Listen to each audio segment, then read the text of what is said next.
Olá, sejam bem-vindos ao primeiro episódio da primeira temporada do Pele a Pele Talks. Eu sou a doutora Patrícia Jacobi, dermatologista, e nós estamos com uma convidada super especial, a doutora Priscila Frauches, ginecologista e obstetra e especialista em ginecologia endócrina. E hoje a gente vai falar bastante sobre, cronologicamente, todas as fases da mulher em relação da dermato com a gineco, né, Pri? Exatamente. Tem muita relação, né? E pouca gente sabe. Exato. Então vamos começar falando aí, né, sobre a acne vulgar, né, a menarca, mais a acne do adolescente. Né, eu recebo bastante paciente aqui que faz tratamento com Roacutan, né, tá naquele pico hormonal, não tem o que fazer. Queria que você falasse um pouquinho da sua percepção, como que é isso? Então, essa fase de transição, né, da menina na infância para a adolescência, a gente tem ali um turbilhão de hormônios. Então, principalmente na menina, tem um aumento do estrogênio, da progesterona, ela começa a ciclar. E aí, no meio disso tudo, essas alterações hormonais, elas também vão impactar. Não só psicologicamente, mentalmente, essa menina está se descobrindo, estão surgindo ali os caracteres secundários, né? Mama, pelos. É muita mudança. Muita mudança. E é um cenário que ela justamente está se apresentando para o mundo, né? Ela está ali se conhecendo como uma mulher, se identificando, né? Se transicionando ali. E aí, o que aparece? As acnes. E já é uma fase que a autoestima tá super, Exatamente. né? Você tá tentando se localizar, se inserir em algum grupo e a autoestima já tá, né? Psicologicamente, ela começa a ficar abalada. E hoje em dia, o que tem acontecido muito, que com certeza você pega, são as meninas vendo na rede social e usando um monte de creme no rosto.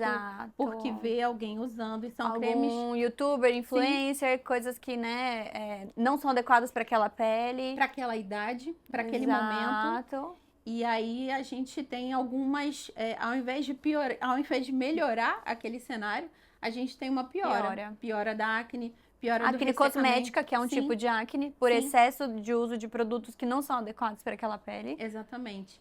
E ao invés de ajudar, atrapalha. E aí aquela menina, então, entra num ciclo vicioso, né? Ai, meu Deus, minha pele tá horrível e tudo mais. E aí corre, muitas das vezes, para você. E também vem para mim com aquela queixa também, minha menstruação tá irregular, ou então, aí junta a queixa da menstruação, junta a queixa da pele, o que eu posso fazer? A menina já solicitando um anticoncepcional. Sim. E muitas das vezes sem uma indicação propriamente dita, né? E isso é uma coisa importante que a gente... E a mãe pro meio, né? Exatamente. Porque é adolescente, tá aquela coisa. Aí a mãe vai junto na consulta e é aquela coisa ali pra gente tentar orientar da melhor forma possível, que não é só usar um anticoncepcional que vai resolver o problema da acne, mas ela tem uma mudança de comportamento, do estilo de vida, parar de comer fast food, né? Porque isso tudo influencia muito, alimentos com alto índice glicêmico, né? Leite, derivados, uma dieta mais inflamatória, enfim. Eu sou formada em nutrição também, antes de ser dermatologista, então a gente sabe bem o impacto da dieta na alimentação. Inclusive, a gente tem a programação aí de fazer um episódio só disso. Bacana. Mas, aqui a gente recebe bastante paciente, né, adolescente, acompanhado da mãe, com aquelas acnes já um pouco mais avançadas, já nodular, que já tá deixando cicatriz. E antigamente a gente tinha bastante medo de entrar com a isotretinoína, né, que é o famoso Roacutan, mas hoje a gente tenta entrar o mais precoce possível, porque é mais difícil tratar a cicatriz do que tratar a acne. Com certeza. Né? Então a cicatriz é uma coisa que também abala muito a autoestima e vai pro resto da vida. Exato. Né? Só que daí é uma medicação que tem todo um controle, né? Que a gente tem que ter todo cuidado. Inclusive, eu não prescrevo se o paciente não tiver usando um anticoncepcional. Com certeza. E aí a gente tem muito esse problema que, mas ela ainda não tá nessa fase e tal. Não, mas eu não vou colocar o meu CRM em risco, né? E eu acho que, assim, às vezes, principalmente pelo público adolescente que a gente pega, é que se a gente prescreve um anticoncepcional oral, que é o mais comum, muitas das vezes a menina não adere ao tratamento adequadamente. Exato. Então, hoje em dia, a gente tem o Implanon, que é o implante com progesterona. Tem alguns impactos que também não são muito bons. Também não pode ser muito bom, que a gente pele. Mas eu acho que pelo menos é um pouco mais seguro para que você possa fazer o seu tratamento de uma forma tranquila.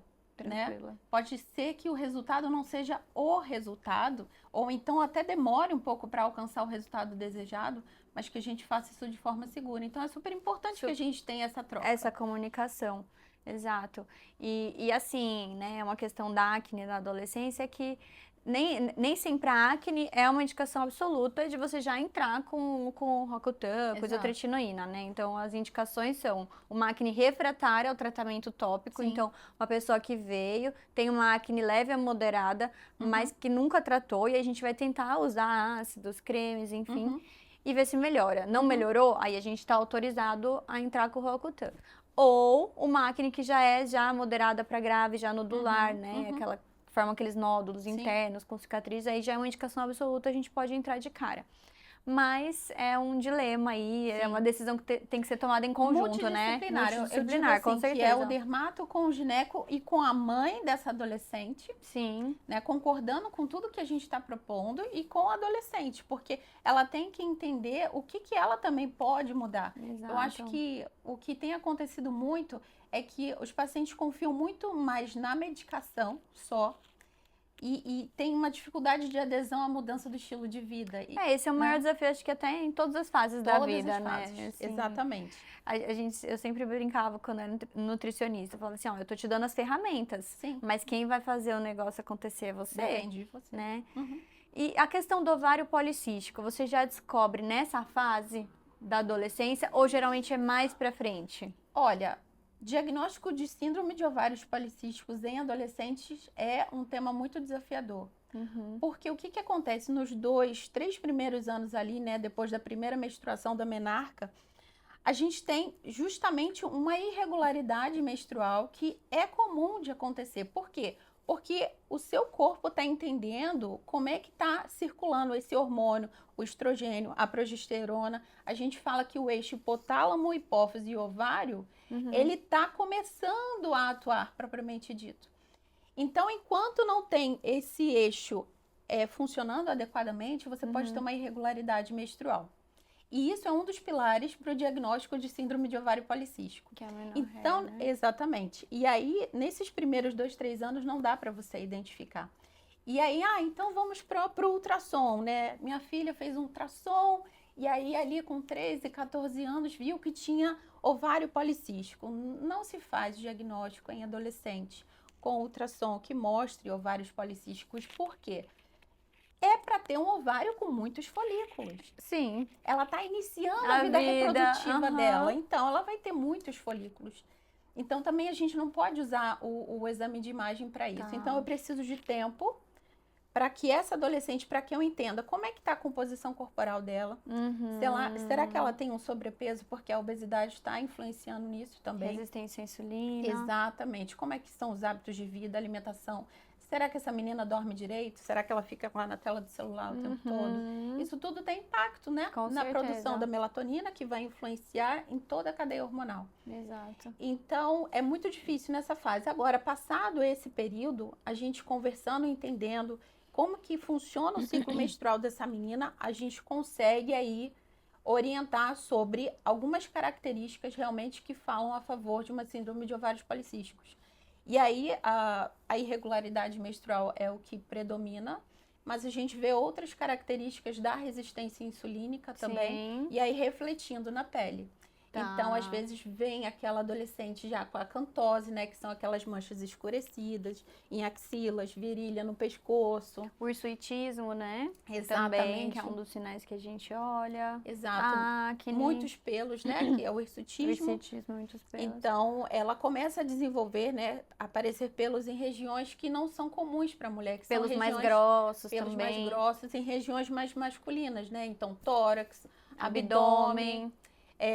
Aqui, né, no região busto. Aqui do submento, aqui, exatamente. Né? Então, é muito importante que aí, de novo, a gente tenha essa troca para ver como que a gente vai orientar essa menina para ter o melhor tratamento possível.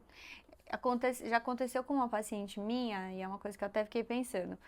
Você tá ali nesse começo, né? Nessa irregularidade, mas que pode ser só fisiológica, mas entrou com anticoncepcional, porque já tá com a vida sexualmente ativa e tal. Pode acontecer. E regularizou, tá tudo lindo, mas nunca fez diagnóstico de ovário policístico, ficou. Aí quando ela tira lá com 25, 28 anos, 30 anos, que ela quer engravidar, né? Fica aí uns 10 anos tomando, ela percebe que ela sempre teve um ovário policístico, só que estava tratado pela pílula. Então, o anticoncepcional, gente, não trata ovário policístico. Isso é um o mito. maior mito que tem, porque ele só vai mascarar. Ele só vai fingir que o seu ciclo está regular. Por quê? Porque você está tomando hormônio todo santo dia, e aí você faz a pausa. Nessa pausa você tem uma queda daquele hormônio e você não menstrua. Sim. Você tem um sangramento de privação hormonal. Então você sangra, daí a pouco você volta a tomar seu remedinho, tudo bonitinho, e aí volta esse ciclo. Então, o anticoncepcional regulou a minha menstruação. Não, só mascarou. Só mascarou. Que é a mesma questão da pele. Exatamente. Então, muita gente começa a tomar anticoncepcional logo adolescente, não sente, né, o drama da acne na adolescência e num determinado momento ou quer parar de tomar porque não quer mais hormônio ou porque quer engravidar, parou, a acne vem com tudo, pipoca o rosto inteiro. Exato. Ai, depois que eu parei piorou muito a minha pele. Na verdade, essa é a pele, esse é o basal da pele, na verdade.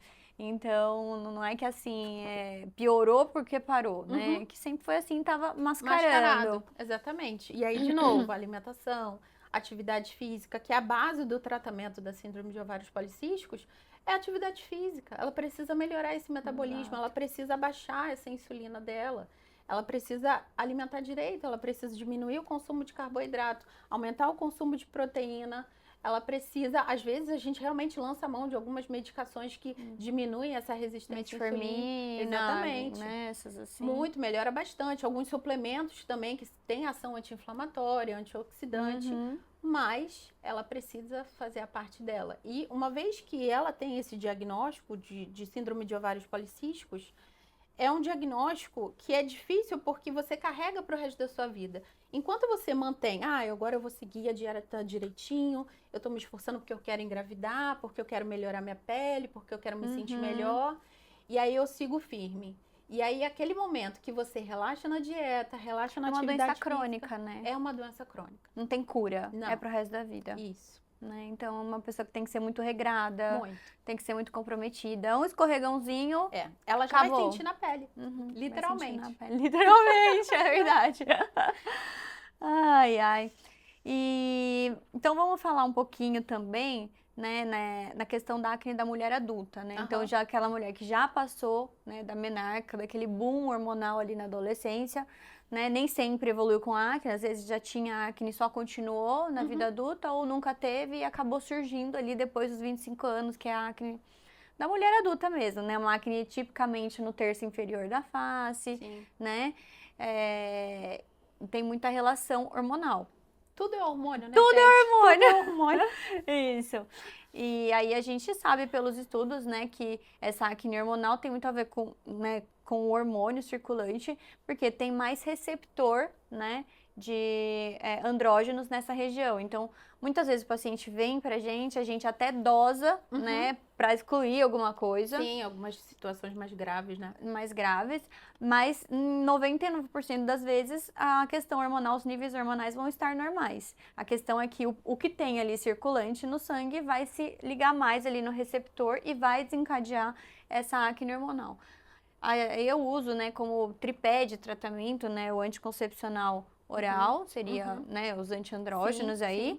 A espironolactona, que tem uma ação antiandrógena, né, junto com o ácido azelaico, que também tem estudo mostrando que tem essa ação. Tem uma ótima resposta. Eu queria saber um pouquinho da sua percepção, da sua experiência, como que você recebe muitas mulheres que querem usar a pílula para melhorar a acne na mulher adulta?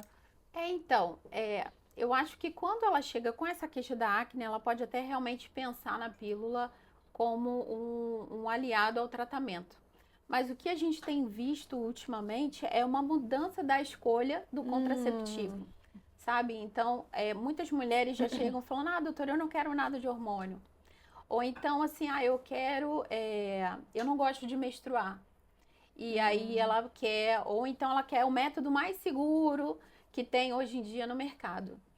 Só que a gente não tem um mundo perfeito, né? Então, assim, um anticoncepcional que serve pra mim, não necessariamente ele vai servir pra você. Exato. E ele é uma pode... escolha muito individual, É muito né? individual. E muitas vezes na base da acerto e erro, né? Exatamente. E eu falo isso com as pacientes. Olha, a gente pode escolher, por exemplo, o Implanon, né? Então, é o método mais seguro que tem, porque ela tem super medo de engravidar. E beleza, então vamos para o Implanon. Só que tem alguns efeitos. Então, você pode ter um sangramento irregular, um sangramento de escape. E na pele, você pode ter aumento de espinhas, oleosidade. Acne. Então, assim, qual o preço que você está disposta a pagar, né? Exato. Com relação às suas escolhas. Eu percebo isso, essa tendência mesmo das pessoas quererem evitar, né, o uso de hormônio hoje em dia. É estranho, porque a gente tem os dois extremos. A gente tem as pessoas usando chips, né, e microimplantes hormonais, e outras nessa pegada mais fóbicas, que não quer de jeito nenhum nada e tal. E aí a gente fica assim, né, tentando trabalhar com os dois lados. Mas a gente tem a opção hoje do DIU de cobre com prata, que não tem hormônio, então não teria muita influência na pele, né? Sim. A gente tem o Mirena. Temos o Mirena, que tem o levonorgestrel, que é uma progestina, que tem uma dosagem maior. Que algumas ginecos falam que não influencia na pele, mas eu recebo muita paciente. Ai, doutora, depois que eu coloquei o Mirena, minha pele estragou.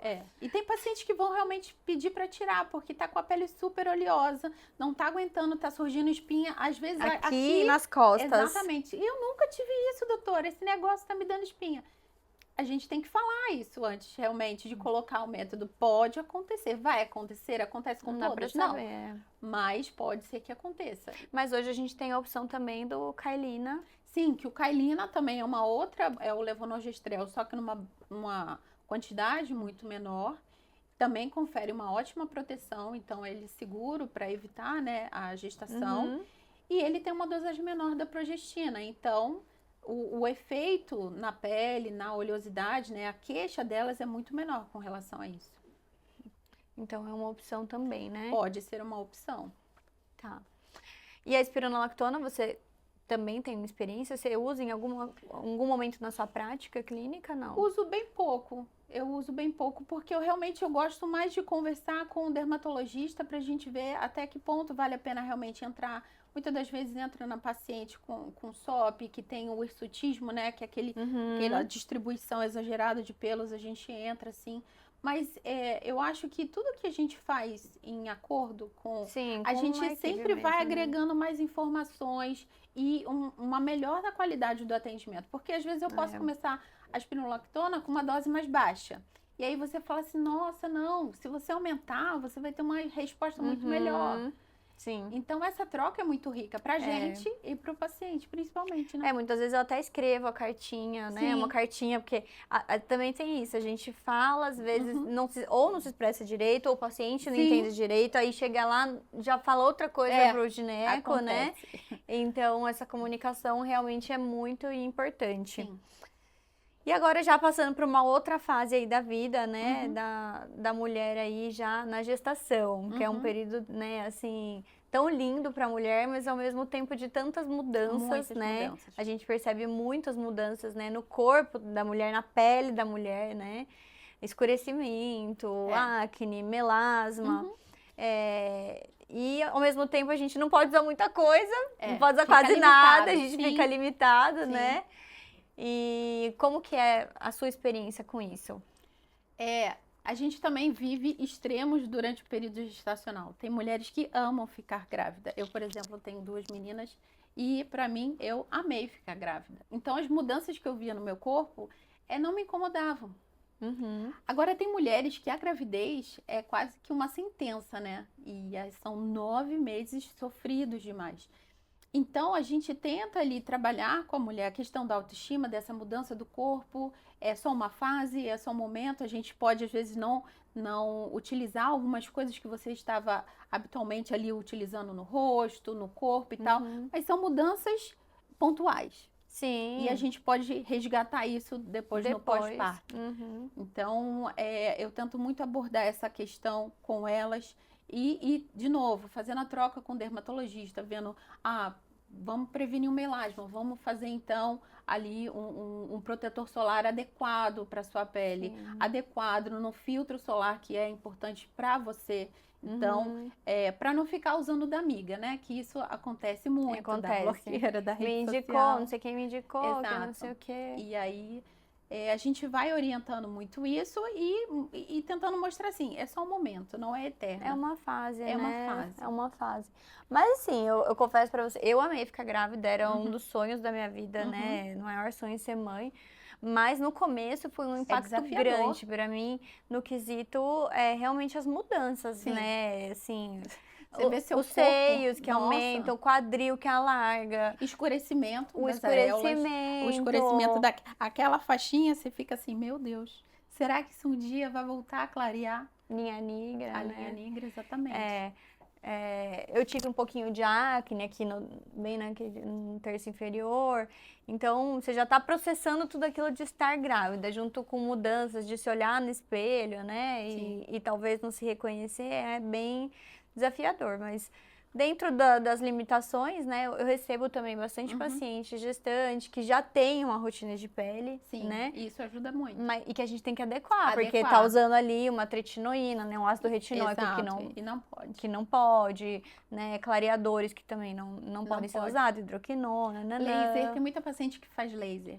Tem. E aí, quando ela engravida, ela fala, doutora, meu laser foi por água abaixo. Eu falei, calma, vai dar certo, vai voltar. E assim, na verdade, né, se a gente for pensar de uma forma bem científica, não vai ter efeito nenhum o laser, né, impacto na gestação e no feto e tal, mas não tem estudo. Exato. Entendeu? O grande problema Mas, assim, é não ter estudo. Exato. E quem vai querer se colocar nessa posição? Se for pensar cientificamente como ele funciona, o laser, qual a camada da pele que ele vai agir, não chega de jeito nenhum no bebê. Mas como que você vai fazer isso se não tem estudo, entendeu? Então é complicado. Né? Muita coisa para gestante, exatamente a dificuldade é não ter estudo.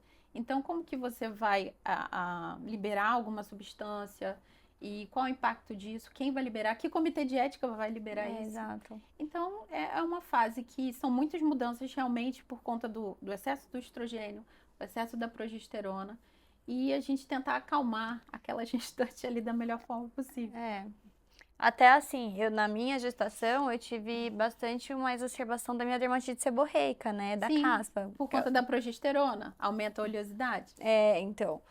E não tem quase nada que a gente possa usar, porque todos os shampoos têm uma quantidade muito exagerada de ácido salicílico, que também não pode, né?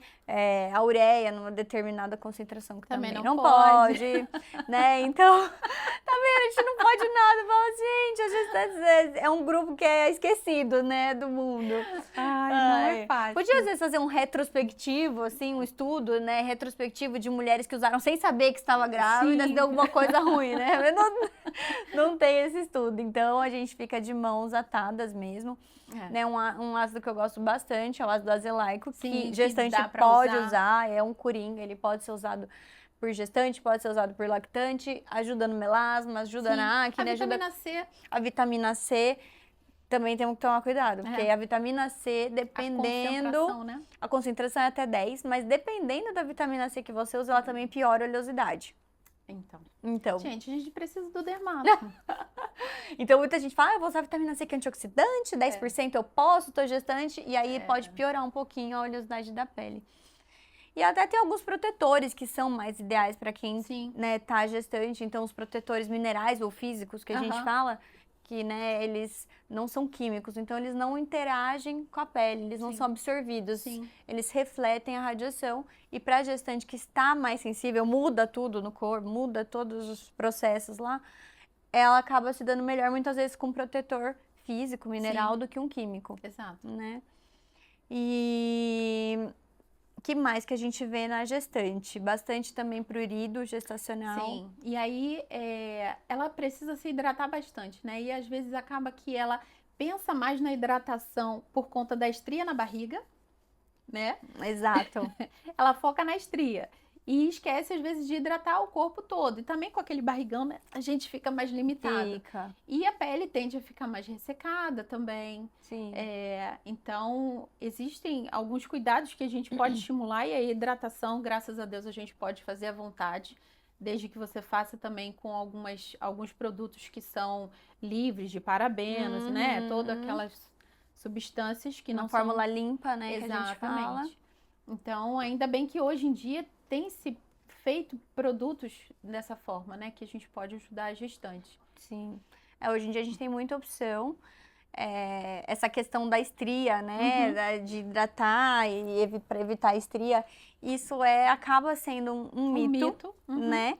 A hidratação, na verdade, a gente orienta mais por causa do prurido, porque tá esticando aquela pele, né? Numa proporção absurda. Sim. E isso dá prurido, dá coceira. Mas a questão da estria mesmo, né? Colágeno, né? É genética. É genética. Tem muito a ver com a genética de cada um, né? Sim. Rompeu ali o colágeno e aí formou a estria. E você pode fazer a hidratação que for, que isso não vai. Daí a gente vai, não, mas eu uso hidratante, uso óleo, uso não sei o quê. Não adianta, né? A gente sabe que isso não vai impactar em nada. E aí a gente recebe também pós-gestacional muita gestante querendo tratar as estrias, né? E aí é outro desafio, porque acaba sendo uma cicatriz. É uma cicatriz. Né? E aí é mais difícil também tratar, demora, né? Demora tempo. Se a estria tá alba, né, branca, ou se ela ainda tá rubra, vermelhinha, que daí a gente consegue um resultado melhor. Sim. A gente também tem muita mulher que tem estria nas mamas. Sim. E aí fica muito evidente no biquíni, né? No biquíni. Isso incomoda bastante. Incomoda. Então a gente pode usar alguns ácidos, né? Sim. Mas a gente gosta bastante de associar o ácido junto com algum laser, né, ablativo, fracionado, que vá promover um bioestímulo de colágeno ali naquela cicatriz. Tem que ser numa camada mais profunda. Tem. Nenhum creminho vai conseguir penetrar. Não vai. Exato. Precisamos do dermato, gente. E a gente do gineco. E agora ainda ir para a última fase da mulher, né? Então estamos aqui finalizando a primeira parte, né? O primeiro episódio com a doutora Pri, gineco e endócrino. Falando muito sobre a saúde da mulher, e a gente tá só começando, ainda vai ter uma segunda parte, então não fique de fora, já clica ali para você conseguir ver o segundo episódio. E é isso, pessoal.